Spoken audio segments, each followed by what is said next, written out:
मित्रांनो, आजच्या व्हिडिओमध्ये आपण गणित या विषयातील नाणी व नोटा या घटकाची परिपूर्ण तयारी करणार आहोत. स्कॉलरशिप परीक्षेमध्ये या घटकावरती कमीत कमी एक प्रश्न आणि जास्तीत जास्त 3 प्रश्न एका वेळेला विचारले गेलेले आहेत.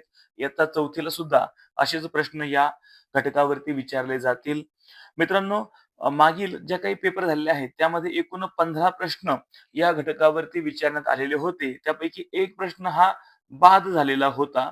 आणि एकूण 14 प्रश्न हे व्हॅलिड होते, वैध होते आणि हे प्रश्न आल्यानंतर ते सोडवायचे कसे, हे आज आपण समजून घेणार आहोत. सर्व शालेय स्पर्धा परीक्षा, सर्व स्पर्धा परीक्षांसाठी हा घटक अत्यंत महत्त्वाचा आहे. नमस्कार मित्रांनो, मी सागर घालमे माझ्या द स्पर्धा गुरु या YouTube चॅनलमध्ये तुम्हा सर्वांचं मनःपूर्वक स्वागत करतो. मित्रांनो, चॅनल आवर्जून सबस्क्राईब करा आणि पुढील नवनवीन व्हिडिओच्या नोटिफिकेशन्स मिळवण्यासाठी बेल आयकॉनवरती टॅप करायला विसरू नका. चला तर आता सुरुवात करूया. आज आपण नाणी व नोटा या घटकाची तयारी करणार आहोत. आता त्यामध्ये आपल्याला बघा, साध्या काही बेसिक गोष्टी आहेत. ते म्हणजे ₹1 बरोबर 100 पैसे होतात आणि 100 पैसे म्हणजेच ₹1 आहे. आणि काही बेसिक गोष्टी आहेत. समजा आपण जर समजा आता एक ₹10 जर पाहिलं, तर ₹10 मध्ये ची 2 नाणी बसतात, ₹2 ची 5 नाणी बसतात आणि ₹1 ची 10 नाणी बसतात. ठीक आहे. असंच ₹50 बाबतीमध्ये जर आपण पाहिलं, तर ₹50 साधारणतः ₹20 2च नोटा मावतात आणि प्लस 1 मग आपल्याला इतर नोट घ्यायला लागते. ठीक आहे. किंवा 10ची 1 घेऊ आपण. तसंच 10च्या 5 नोटा बसतील किंवा 10चे 5 कॉइन येतील त्यामध्ये. तर ₹5 च्या 10 नोटा बसतील, ₹2 च्या 25 नोटा आहेत, ₹1 नाणी किंवा नोटा 50 बसतील. ठीक आहे. असे हे जे काही कन्व्हर्जन आहेत ना, हे आपल्याला लक्षात म्हणजे आपल्या असले पाहिजेत. आपण ते त्याचा सराव केला पाहिजे. आता ₹100 कन्व्हर्जन आपण करूया. ₹100 ज्यावेळेस आपण दुकानदाराकडे देतो आणि सुट्टे पैसे मागतो, तर ₹100 मध्ये हे बघा आता ₹50च्या 2 नोटा मिळतील आपल्याला. ₹100 जर आपण दिले, तर ₹20च्या 5 नोटा आपल्याला मिळतील. ₹100 जर दिले आपण, तर ₹10च्या 10 नोटा मिळतील.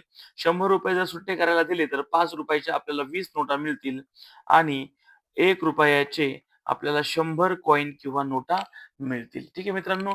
आता सगळ्यात मोठी नोट आहे, त्याच्या पुढची नोट आहे, ती म्हणजे ₹200 नोट आहे बघा. ₹200 जी नोट आहे, आपण जर सुट्टे करायला गेलो, तर ₹100च्या 2 नोटा मिळतील. ₹50 जर आपण घ्यायला गेलो, तर ₹50च्या 4 नोटा मिळतील. ₹200 आपण दिले आणि ₹20च्या नोटा मागितल्या, तर 10 नोटा आपल्याला मिळतील. 20 10 200. आपण जर ₹200 दिले आणि ₹10च्या नोटा मागितल्या किंवा 10चे कॉइन मागितले, तर 20 नोटा किंवा कॉइन आपल्याला मिळेल. ₹5च्या जर नोटा मागितल्या आपण ₹200 देऊन, तर आपल्याला 5 चोक 20 4 5 शून्य शून्य 40 नोटा किंवा कॉइन आपल्याला मिळतील आणि ₹1 जर ठोकळे किंवा नोटा आपण मागितल्या, तर 200 आपल्याला कॉइन किंवा नोट्स ₹1च्या मिळतील. आता सगळ्यात मोठी जी नोट आहे ना मित्रांनो, ती आहे ₹500 कोणती आहे? ₹500 ₹500 जर नोट आपण दिली आणि ₹100च्या नोटा मागितल्या, तर त्या आपल्याला 5 मिळतील किंवा ₹200 जर मागितल्या, तर ₹200च्या 2 नोटा मिळतील आणि 100ची आपल्याला 1 नोट घ्यायला लागेल किंवा ₹500ची जर नोट दिली आणि ₹50च्या नोटा मागितल्या, तर 10 नोटा आपल्याला मिळतील. 50 10 500. त्यानंतर 50ची नोट देऊन जर आपण ₹20च्या जर नोटा मागितल्या, तर मित्रांनो बघा ₹100 मध्ये आपल्याला किती नोटा बसतात? 20च्या 5 बसतात. इथे किती होतील? 5 5 25 म्हणजेच 25 दुने 50. ₹20च्या 25 नोटा आपल्याला मिळतील. ₹500 देऊन आपण 10च्या नोटा मागितल्या तर आपल्याला 50 मिळतील. 50 10 500. आपण जर ₹500 दिले आणि 5चे कॉइन किंवा नोटा मागितल्या तर आपल्याला किती? 5 एक 5 आणि 2 शून्य उरले. 100 नोटा किंवा कॉइन 5चे मिळतील. आपण ₹2चे जर कॉइन मागितले तर ते आपल्याला 250 मिळतील आणि ₹1चे जर मागितले तर 500 मिळतील. ठीक आहे. इथं 200 मध्ये 2चे कॉइन किती मिळतील आपल्याला? 100 कॉइन मिळतील आणि इथे 2चे किती कॉइन मिळतील आपल्याला? 50 दुने 100. ठीक आहे मित्रांनो. तर हे जे कन्व्हर्जन आहे ना, याचा आपल्याला सराव असला पाहिजे. यावरतीच प्रश्न आपले येत असतात. आता आपण काय करूया? बेसिक गोष्टी आपण जाणून घेतलेल्या आहेत. आता आपण प्रत्यक्षात उदाहरण सोडवूया. पहिलं उदाहरण काय आलंय मित्रांनो? ₹970 आहेत. ₹970त ₹50 जास्तीत जास्त किती किती नोटा असू शकतील? ₹50 किती नोटा असू शकतील? तर 50 भागिले करूया. 0 गेला, 0 गेला. 5 एक 5 उरले 4, 5 9 45 उरतात 2. त्या उरलेल्या 2शी आपल्याला काही घेणं-देणं नाही. आपल्याला पूर्ण 50च्या नोटा किती मिळतील असं विचारलंय. तर आपल्याला 19 नोटा मिळतील. ठीक आहे. 970 भागिले 50 करायला लागेल आपल्याला. 19 उत्तर आलं. प्रश्न क्रमांक 2 या टाइपचे प्रश्न आहेत ना मित्रांनो, हे जास्त वेळेला विचारले गेले आहेत आणि त्यातही धनेश नावावरती खूप जास्त प्रेम आहे परिषदेचं. या धनेशवरती किमान 3 ते 4 वेळेला तुम्हाला हे नाव आता याच घटकावरती ऐकायला मिळेल. धनेश जवळ ₹50, ₹20, ₹10 आणि ₹5च्या समान नोटा आहेत. नोटा आहेत या 4 प्रकारच्या. पण कशा आहेत? सगळ्या नोटा समान आहेत. जर 5च्या 5 असतील, तर 10च्या 5 असतील, 20च्या 5 असतील, 50च्याही 5 असतील. एकूण रक्कम या चारींची मिळून किती आहे? ₹1020 आहे किंवा ₹1020 आहे. तर धनेश जवळ 50च्या किती नोटा आहेत? आता बघा सगळ्या प्रकारच्या नोटा आहेत ना मित्रांनो, त्या समान नोटा आहेत. म्हणून आपण काय करूया, या समान नोटांसाठी X ही व्हॅल्यू मानूया. मग आता 5च्या नोटा किती होतील बरं? 5 गुणिले X. 5च्या नोटा किती आहेत? 5 गुणिले X. किती नोटा आहेत माहीत नाही आपल्याला म्हणून 5 गुणिले X केला आपण. म्हणजेच 5च्या किती नोटा आहेत? 5ची किंमत किती आली बरं नोटांची मिळून? 5 X झाली. आता 10च्या किती नोटा आहेत माहित नाही आपल्याला, X मानल्या. 10च्या नोटा X आहेत म्हणजे 10ची व्हॅल्यू किती झाली आता? 10X. 20च्या नोटा किती आहेत माहित नाही, आपण X मानल्या. तर 20ची व्हॅल्यू किती झाली? 20X. 50च्या नोटा किती आहेत माहित नाही. 50 गुणिले X केला आपण कारण की X नोटा आपण मानलेल्या आहेत. म्हणजे 50ची व्हॅल्यू किती होईल? 50X. आणि या चौघांची बेरीज किती येते मित्रांनो? 1020. आता तेच आपण आडव्या स्वरूपामध्ये मांडूया.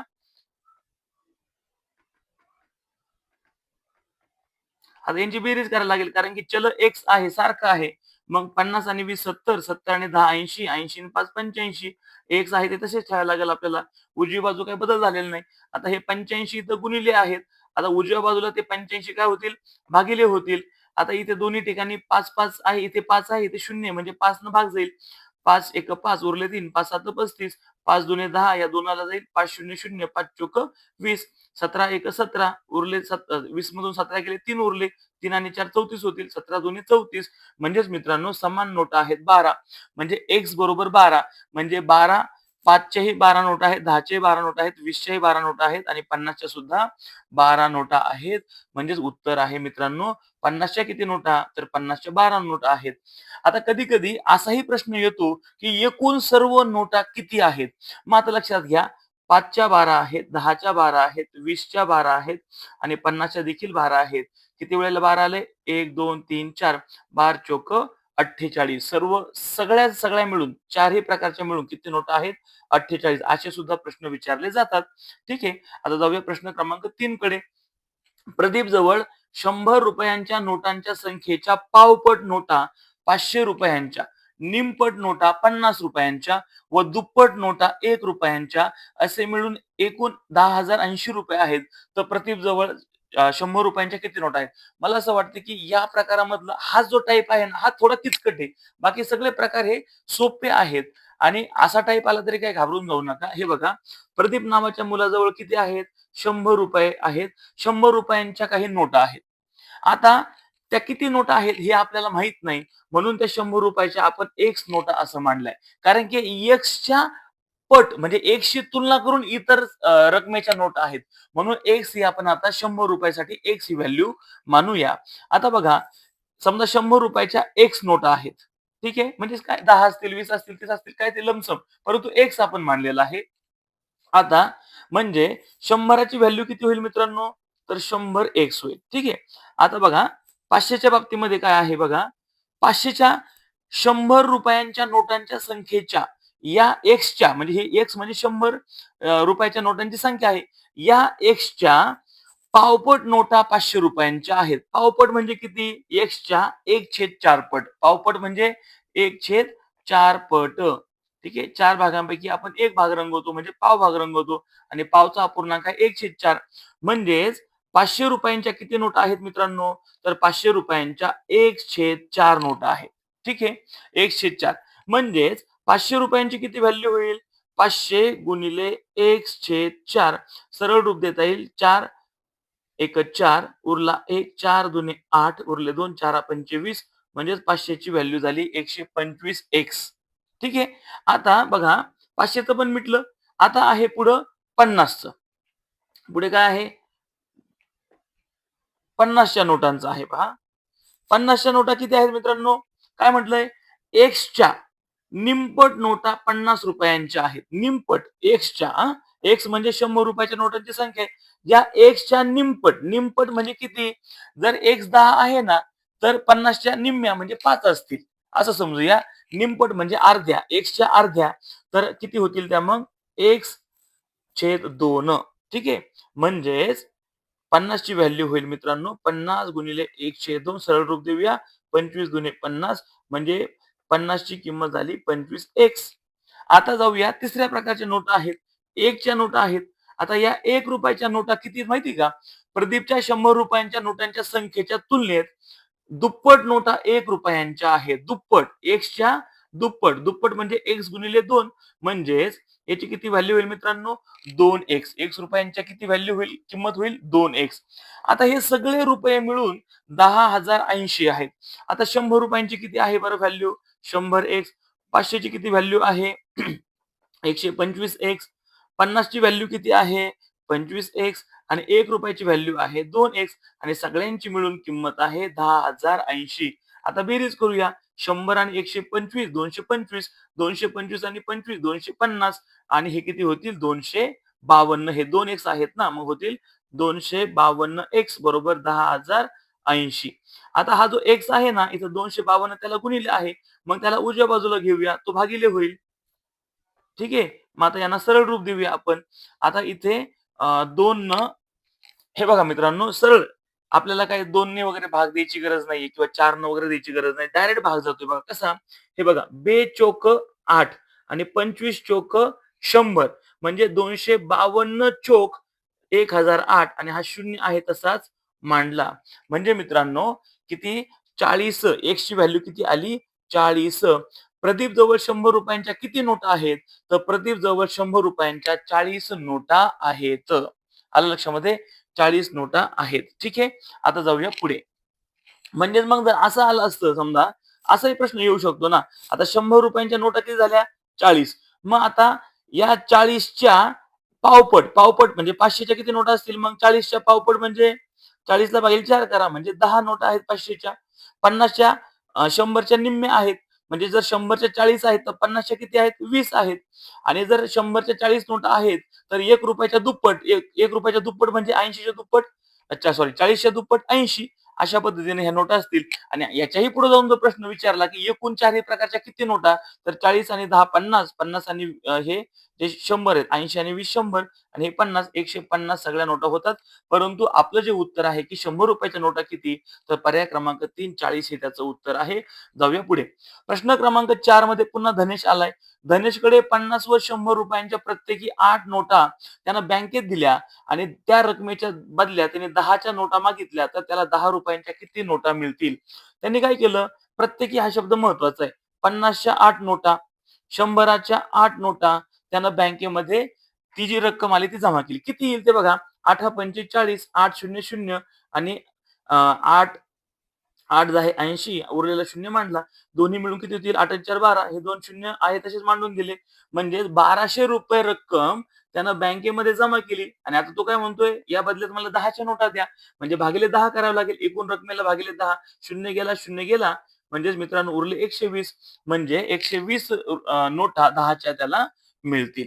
प्रश्न क्रमांक 5 पाहूया. ₹5ची 30 नाणे देऊन ₹10च्या किती नोटा मिळतील? ₹5चे किती नाणे दिलेत मित्रांनो त्यांनी? 30 नाणे दिलेत. म्हणजे ₹5ची किती व्हॅल्यू होईल?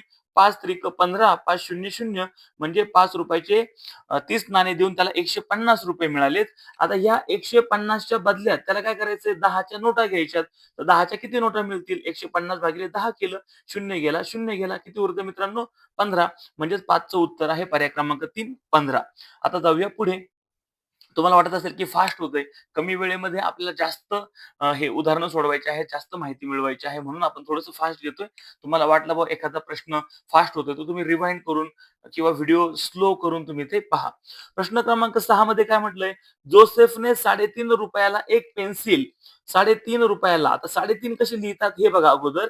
3.5 चं लेखन कसं करतो आपण रुपये आणि पैशामध्ये? 3.5 3 तर पूर्ण आहे आणि साडे म्हणजे अर्धा. आता ₹1 बरोबर किती होतं मित्रांनो? 100 पैसे.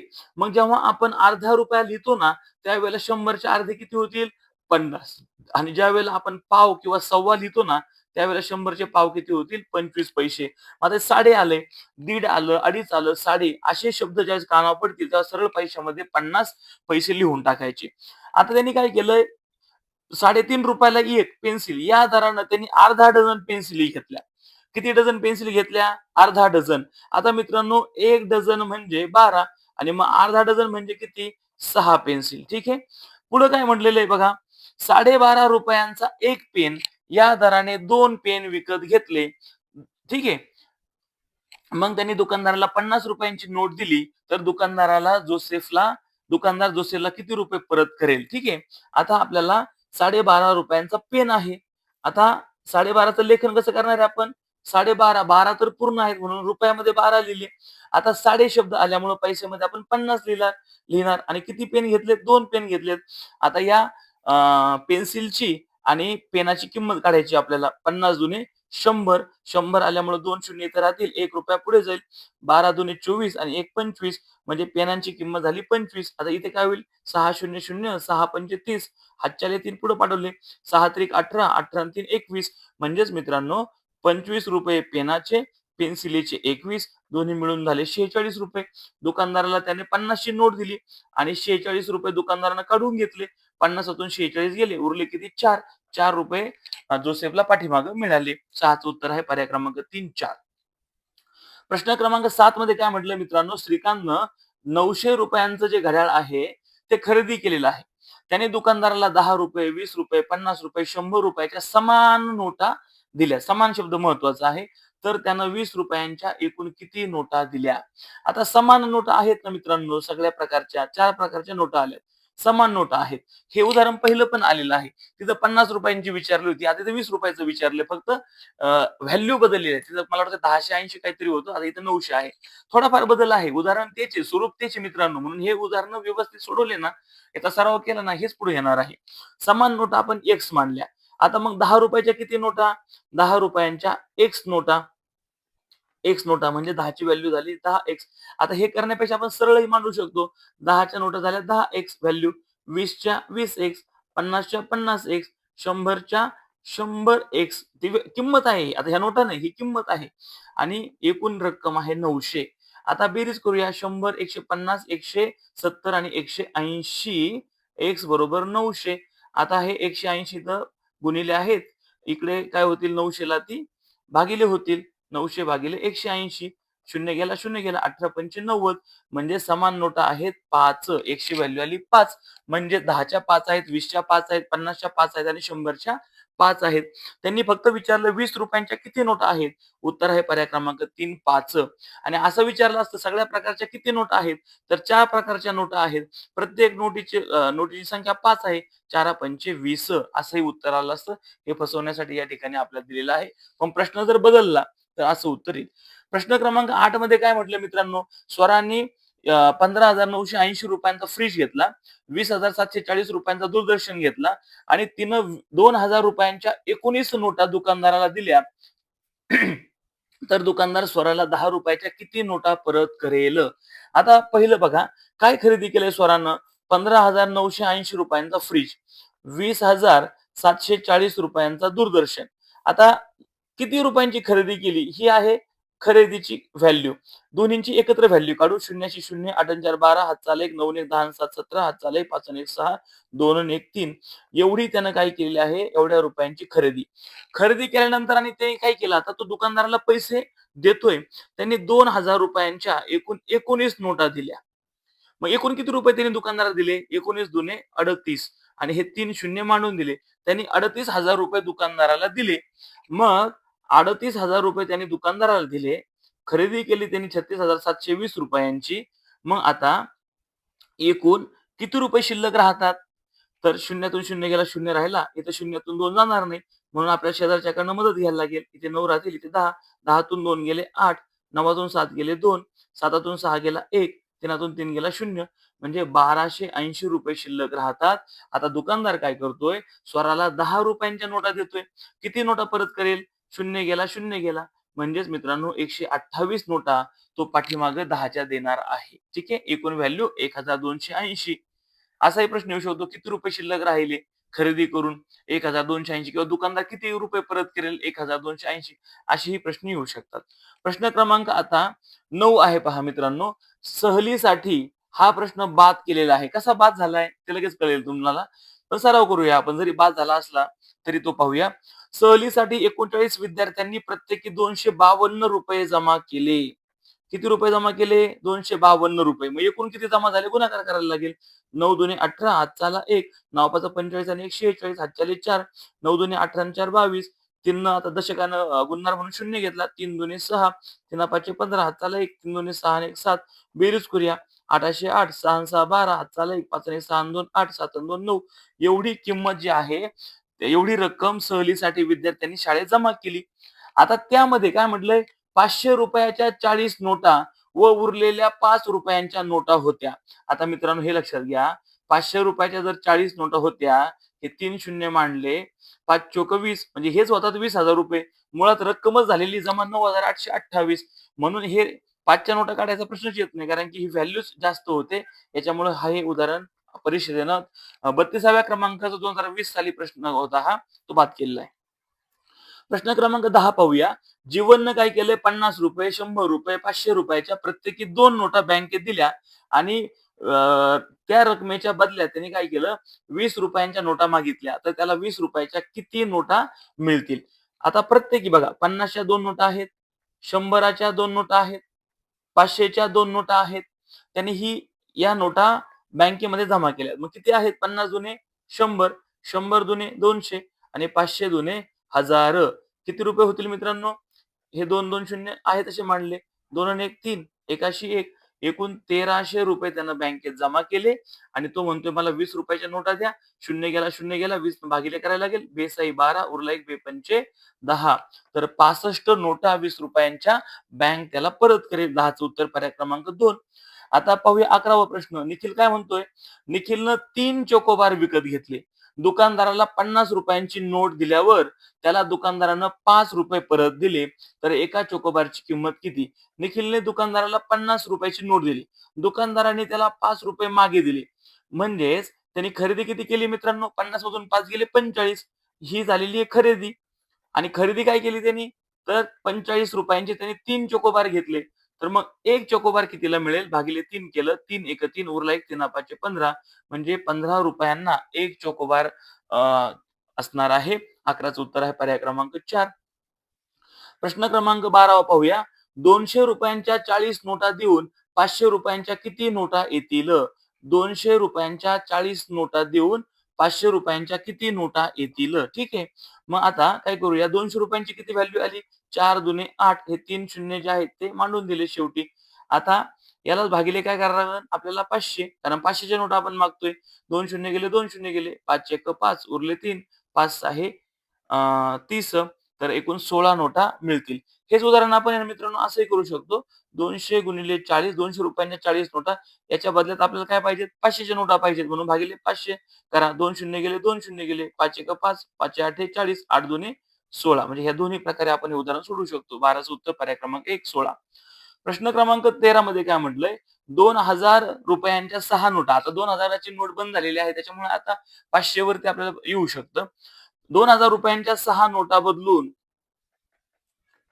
₹100 व ₹50च्या समान नोटा घेतल्या असता ₹100च्या किती नोटा मिळतील? आता बघा 2000च्या 6 नोटा म्हणजे 6 दुने 12 हे 3 शून्य मांडले म्हणजे ₹12,000 त्यानं काय केलेत दिलेले आहेत आणि आता काय मागितलेत? ₹100च्या काही नोटा मागितल्यात, ₹50च्या काही नोटा मागितल्यात म्हणून 100 एक्स करा. समान नोटा असल्यामुळे एक्स व्हॅल्यू मानू. 100 ची किंमत होईल 100x, 50 होईल 50x, एकूण किंमत आहे 12,000. 100 आणि 50 होतील 150x. आता हेच 150 इथे गुणिले आहेत. उजव्या बाजूला ते गेलं भागिले होतील आणि हे 12,000 आहे असे मांडले. शून्य गेला, शून्य गेला. 15 8 120 आणि हा शून्य उरला 80. तर मित्रांनो ₹100 किती नोटा मिळतील? तर 80 नोटा मिळतील. ठीक आहे. उत्तर आहे पर्याय क्रमांक 3. आणि असं असतं तर दोघांच्या मिळून किती नोटा? तर मग 80 गुणिले 2 करायला लागलं असतं. दोघांचे 80-80 उत्तर येईल 160. एकूण नोटा 160. 50च्या ₹100 80, ₹50 80. आता शेवटाकडे आपण चाललोय मित्रांनो. तुम्ही द स्पर्धागुरू हा चॅनल पाहताय. चॅनल आवर्जून सबस्क्राईब करा आणि तुमच्या मित्रांनाही हा व्हिडिओ आवर्जून शेअर करा. प्रश्न क्रमांक 14 मध्ये काय म्हटलंय, की शामरावांनी दुकानातून ₹1445 चा किराणा घेतला. त्यांनी दुकानदाराला ₹5, ₹10, ₹50, ₹100 च्या प्रत्येकी समान नोटा दिल्या. तर बिलाची रक्कम दिली. शामरावांनी दुकानदाराला एकूण किती नोटा दिल्या? बघा आता एकूण किती नोटा दिल्या हा प्रश्न आला. आता समान नोटा असल्यामुळे आपण काय करूया, समान नोटा असल्यामुळं एक्स ही व्हॅल्यू समान नोटांसाठी मांडूया. म्हणजे 5 चे किती होतील? एकूण रुपये 5x अधिक 10 चे किती होतील? 10x अधिक 50 चे किती होतील? 50x अधिक 100 चे किती होतील? 100x. कारण की ह्या चारींची किंमत एकूण किती आहे? 1485. आता बेरीज करूया. 100 आणि 50 150, 160, 165 x बरोबर 1485. आता हे 165 इकडे गुणिले आहे डावीकडे, उजवीकडे ते भागिले होतील आणि हे 1485 आहे तसेच आहेत. दोन्ही ठिकाणी 5 असल्यामुळे 5 न भाग देऊया. 5 त्रिक 15 उरला 1, 5 त्रिक 15, 5 दुने 10 उरले 4, 5 नव 45 उरले 3, 5 सात 35. आता पाहूया याला 11 न भाग जातोय का पाहूया. 11 त्रिक 33, 11 दुने 22 उरले 7, 11 सात 77, 3 एक 3, 3 नव 27. म्हणजे प्रत्येक प्रकारच्या 9 नोटा आहेत. एकूण 4 प्रकारच्या नोटा आहेत. 5, 10, 50, 100 म्हणून 9 चौक किती होईल मित्रांनो? 36. एकूण नोटा आहेत 36. आणि जसं मागासारखं विचारलं असतं 50 च्या किती नोटा? तर 9 उत्तर आलं असतं. एका प्रकारचे 9. कधी-कधी असं येऊ शकतं 10 आणि 50 च्या किती नोटा आहेत दोन्ही मिळून? 9 दुने 18. कसाही प्रश्न येऊ द्या आता आपल्याला उत्तर येईल. आणि शेवटचा प्रश्न आता आपल्या व्हिडिओमधला. मित्रांनो आता उदाहरण क्रमांक 15 पाहूया. आरोहीनं दुकानातून ₹17 दही, ₹72 दूध, ₹56 पनीर घेतलं. दुकानदाराला ₹200 ची नोट दिली. तर दुकानदार आरोहीला किती रुपये परत करेल? ठीक आहे. आता ₹17 दही, ₹72 दूध, ₹56 पनीर. आता ₹1 बरोबर 100 पैसे होतात. आणि जेव्हा हे पाऊण भाग आपण ₹1 काढतो ना, त्यावेळेला किती होतात मित्रांनो? 75 पैसे. अर्ध्याला आपण किती करतो? 50 पैसे. म्हणजे साडे अडीच अर्धा असं आलं तर 50 पैसे लिहायचे आणि सव्वा किंवा पाव आलं तर काय लिहायचं मित्रांनो? 25 पैसे उजव्या बाजूला लिहायचे. इथं काय म्हटलंय? पावणे 56. 56 पूर्ण नाहीत म्हणजे 55 आहेत. आणि पुढे किती आहेत मित्रांनो? 75 पैसे. इथं काहीच नाही म्हणून 2 शून्य मांडले. सगळे मिळून किती बेरीज होईल बघा. कितीची खरेदी केली? इथे 75 पैसे. 7 अन् 2 9, 9 अन् 5 14. हातचा 5 अन् 1 6, 6 अन् 1 7, 7 अन् 7 14. ₹144.75 खरेदी केलेली आहे. तोच पहिला पर्याय आहे. पण आपल्याला उत्तर हे नाही बरं का मित्रांनो. आपण फसतो कधी-कधी. ₹200 नोट दिलेली आहे. ₹200 आणि खरेदी कितीची आहे? 144 आणि रुपये आणि 75 पैसे. दुकानदार किती परत करेल? वजाबाकी करावी लागेल. इथे ₹1 आपण कमी करूया. 200 मधून 1 गेला 199 राहील. इथे 100 होतील. 100 मधून 75 गेले. किती राहतील? 25. 9तून 4 गेले 5. 9तून 4 गेले 5. 1तून 1 गेला 0. म्हणजेच मित्रांनो उत्तर होईल पर्याय क्रमांक 3. ₹55 आणि 25 पैसे हे दुकानदार आरोहीला परत करेल. तर अशा पद्धतीने मित्रांनो या नाणी व नोटा या घटकावरचे 15 उदाहरणं आपण सोडवलेली आहेत. हा घटक 4थी स्कॉलरशिप परीक्षेसाठी आता फार महत्त्वाचा आहे. त्याच्यामुळे आपले जे काही 4थीचे विद्यार्थी मित्र असतील त्यांच्यापर्यंत हा व्हिडिओ फॉरवर्ड करा. आपल्याला आपण हा संपूर्ण व्हिडिओ पाहिला त्याबद्दल मी आपला आभारी आहे. व्हिडिओ आवडला असेल तर नक्कीच लाईक करा. इतरही तुमच्या मित्रांना ग्रुप्समध्ये शेअर करायला विसरू नका. एखाद्या प्रश्नाच्या उत्तराबाबत जर तुम्हाला शंका वाटत असेल तर त्या प्रश्नाचा जो काही क्रमांक आहे तो नमूद करा. तुमच्या शंकेचं निश्चित निरसन केलं जाईल आणि द स्पर्धा गुरु हा चॅनल आवर्जून सबस्क्राईब करा. मित्रांनो सराव आपल्याला कुठल्याही परीक्षेचा तयारी करत असताना सराव अत्यंत महत्त्वाचा असतो आणि म्हणूनच मोफत स्वरूपामध्ये तुम्हाला फ्री विनामूल्य स्वरूपामध्ये www.thespardhaguru.com या माझ्या वेबसाईटवरती भरपूर सराव पेपर उपलब्ध आहेत. आजच व्हिजिट द्या आणि हे सराव पेपर सोडवा. तुम्ही ज्याही परीक्षेला बसलेला असताल, शालेय स्पर्धा परीक्षा किंवा स्पर्धा परीक्षा, तुम्हाला खूप खूप परीक्षेसाठी शुभेच्छा. लवकरच द स्पर्धा गुरूवरती आपण नवीन व्हिडिओच्या माध्यमातून भेटूया. तूर्तास थांबूया. जय हिंद.